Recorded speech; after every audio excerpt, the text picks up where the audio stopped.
অস্বাভাবিক পরিস্থিতি হলে হাত নয় বুক লাগাতে হবে।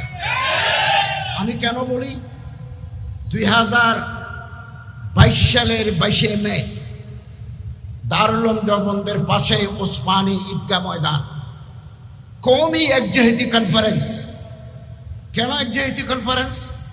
বাবরি মসজিদ ভেঙে দিয়েছে, আরো বিভিন্ন মসজিদের নিচে শিবলিঙ্গ আছে, কুতুব মিনারের নিচে আরেকটা কিছু আছে, এ জাতীয় কথা বলে মামলা মোকদ্দমা করি ভারতের বুকে ইসলামকে নিঃশেষ করে দেওয়ার চক্রান্ত চলছে। এবং দারুল উলুম দেওবন্দকে বলা হচ্ছে অবৈধ প্রতিষ্ঠান। তখন ওলামায়ে দেওবন্দ মনে করলেন এই মুহূর্তে আর বসে থাকার প্রয়োজন নাই, ডুবতে হয়ে তিনকা কা সাহারা। মানুষ যখন ডুবে যায় এভাবে হাত দেয়, এটা লতা পাতাও যদি পাওয়া যায়, এটা হচ্ছে critical juncture of the situation, পরিস্থিতির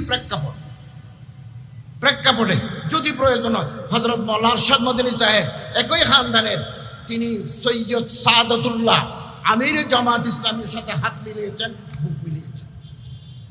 আমির বেরলভি জামাত মাওলানা তকির রেজা বেরলভির সাথে হাত মিলিয়েছেন, বুক মিলিয়েছেন।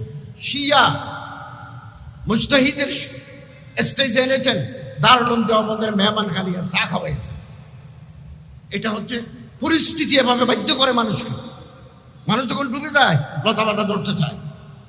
বাংলাদেশে এরকম পরিস্থিতি যদি হয়, আমাদের অত্যন্ত অভিজ্ঞ প্রাজ্ঞ বিজ্ঞ নেতৃবৃন্দ আছেন, তারা সিদ্ধান্ত নেবেন। একটা স্বাভাবিক পরিস্থিতি, একটা অস্বাভাবিক পরিস্থিতি। আমি কথা শেষ করবো। 47 সালে পাকিস্তান হলো। হযরত আশরাফ আলী থানভী সাহেব রহমতুল্লাহ আলাই, শিবুর আহমদ ওসমানী সাহেব একদিকে, আল্লামা মদনী রহমতুল্লাহ আলাই আরেক দিকে ছিলেন। 47 গেল, 48 গেল, 49 গেল, 50 গেল, ইসলামী হুকুমতের কোনো নামদাম নাই। হুদুদ, তাজিরাত, ইসলামী দণ্ডবিধি চালু করবেন এরকম কোনো অর্ডিন্যান্স নাই। সুদবিহীন অর্থ ব্যবস্থা চলবে এরকম কিছু নাই। সেকুলার রাষ্ট্র পাকিস্তান। তখন ওলামায়ে কেরাম ভাবলেন এত রক্তের বিনিময়ে আমরা যে দেশ ভাগ করলাম, কই আমাদের তো কোনো ফায়দা নাই। কাজী আজম সেকুলার, লিয়াকত আলী সেকুলার, সরদার আব্দুর রব নিস্তার সেকুলার, সেনাবাহিনীর প্রধানরা সেকুলার। তখন তারা ভাবলেন যোগাযোগ করে আমার যদি কেউ মারতে আসে আমি 2 হাত দিয়ে প্রতিরোধ করতে পারি, কিন্তু আগ্রাসী শক্তির যদি বেশি থাকে 2 হাত নয় 20 হাত দিয়ে যদি মোকাবেলা করি তাহলে তার 20 দাঁত ভেঙে দিতে পারবো।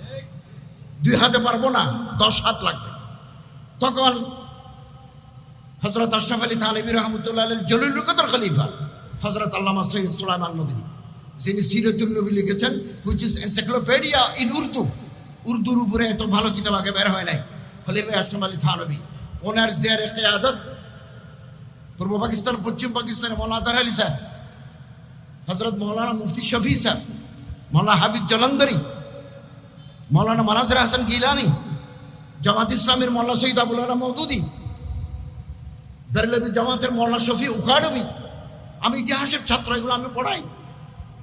উখাড়বি, দরগা শরীফের মোতওয়াল্লিরা, শিয়া মযহাবের মোতওয়াল্লিরা 21, 22, 23 জানুয়ারি 1951 সাল করাচিতে 4 দিন ব্যাপী বৈঠক করে তারা 22 দফা রচনা করলেন। আপনি গুগলে টিপ দেন না মোবাইলে, 22 পয়েন্টস অফ ওলামা পাবেন।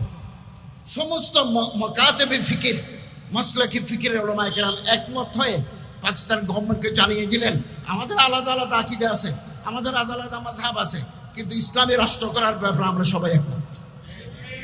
56 সালে শাসনতন্ত্র রচিত হয়েছে, মেজর জেনারেল ইস্কান্দার মির্জার কারণে সেটা সফল হয় না, স্থগিত করে দিচ্ছেন।